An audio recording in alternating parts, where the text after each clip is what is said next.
Hi అండి, అందరూ ఎలా ఉన్నారు? Welcome back to my channel.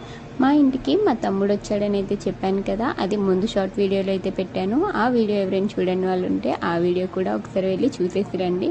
మా తమ్ముడు వచ్చిన నెక్స్ట్ డేకి మా మమ్మీ డాడీ కూడా వచ్చారు. ఇంకా మమ్మీ వాళ్ళు వచ్చారంటే ఏదో ఒక స్పెషల్ ఉండాలి కదా.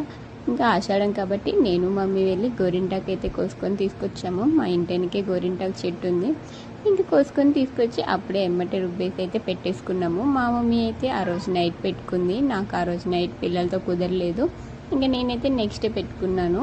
ముందు గోరింటాకు అయితే పోనే లేదు, దాని మీదే మళ్ళీ పెట్టేశాను. ఎంతైనా గోరింటాకు అంటే ఆ మాత్రం పిచ్చి ఉండాలి కదా. నేనైతే మా జున్ను పడుకుందని అయితే పెట్టుకున్నాను, కానీ పెట్టుకున్నానో లేదో మా జున్ను అయితే లేచేసింది. మా మమ్మీ డాడీ కూడా ఆ రోజు మార్నింగే వెళ్ళిపోయారు. పెట్టుకున్నాక పండే వరకు అయితే ఉంచుకోవాలి కదా. మా జున్ను చూసారా, అసలు దాన్నే పట్టుకొని తీసేద్దామని అయితే చూస్తుంది. ఇంకా మా జున్నుతో నాన్న తిప్పలు పడి ఎలాగో కొంచెం సేపు అయితే ఉంచుకొని అయితే తీసేసాను. తన బాధ చూడలేక. గోరింటాకు ఉన్నంత సేపేమో నా దగ్గర ఆడింది. నేను తీరా గోరింటాకు తీసేసాక చూసారా, అటు వెళ్ళి బొమ్మలతో ఆడుకుంటుంది. అదేదో ముందే ఆడుకుని ఉంటే నేను ఇంకొంచెం సేపు అయితే గోరింటాకు ఉంచుకునేదాన్ని కదా.